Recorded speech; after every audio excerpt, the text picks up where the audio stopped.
नमस्कार, आप देख रहे हैं नेशनल भारत न्यूज। आपके साथ मैं हूं राशि। आइए शुरुआत करते हैं बुलेटिन की। क्षत्रिय समाज करेरा द्वारा आयोजित दशहरा मिलन समारोह में विशाल जल समारोह का आयोजन कृषि उपज मंडी प्रांगण करेरा से किया गया। यहाँ पर शस्त्र पूजन करने के पश्चात जल समारोह आयोजित किया गया, जो नगर के प्रमुख मार्गों से होते हुए श्री राम राजा गार्डन तक पहुंचता। वहां पर उपस्थित लोगों को अतिथियों द्वारा संबोधित किया गया, जिनमें मुख्य अतिथि प्रदेश अध्यक्ष ठाकुर जीवन सिंह शेरपुर राष्ट्रीय राजपूत करणी सेना ने क्षत्रिय दशहरा मिलन समारोह को संबोधित करते हुए कहा कि हमारी लड़ाई हर वर्ग के गरीब को न्याय दिलाने की है, चाहे वह किसी भी जाति का हो। गरीब को आर्थिक आधार पर आरक्षण मिलना चाहिए। हमने 8 जनवरी 2023 को विधानसभा का घेराव का कार्यक्रम बनाया, जिसमें प्रदेश भर के क्षत्रिय एकत्रित होकर विधानसभा का घेराव करेंगे। हमारी 21 मांगे हैं, जिनमें 2 मांगे सरकार ने मान ली है।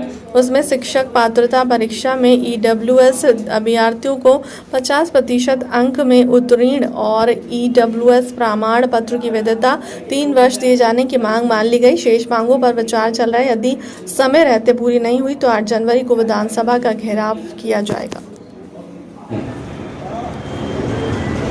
तो यदि हम पूरे मध्य प्रदेश से, हर जिले से उसी ताकत के साथ आएंगे जो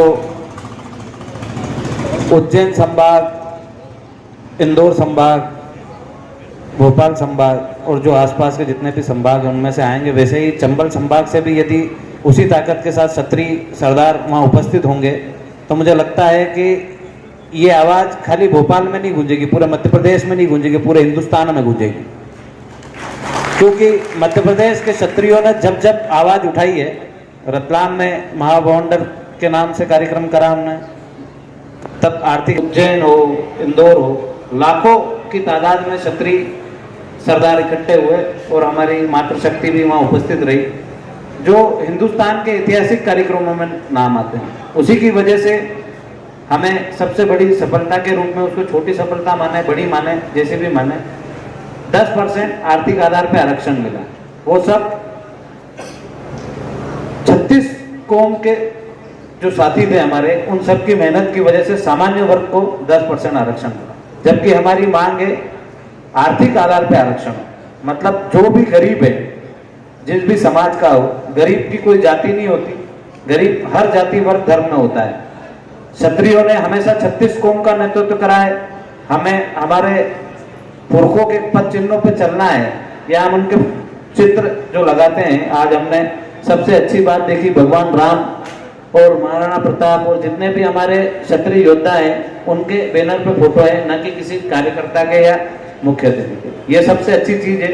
यदि ये शुरुआत पूरे मध्य प्रदेश में होती है तो ऊंच नीच का और नाम का फर्क खत्म हो जाएगा। इन लोगों के पद चिन्हों पे चलना है तो हमें 36 कौम को साथ में लेकर चलना पड़ेगा। भगवान राम से लगा के महाराणा प्रताप तक के जितने भी शासक देखे हैं हमने, सबने राम राज्य स्थापित करा। आज जिस राम राज्य की यहाँ मध्य प्रदेश में कल्पना की जा रही है, हिंदुस्तान में कल्पना की जा रही है, वो राम राज्य क्षत्रियों के राज में ही रहा है।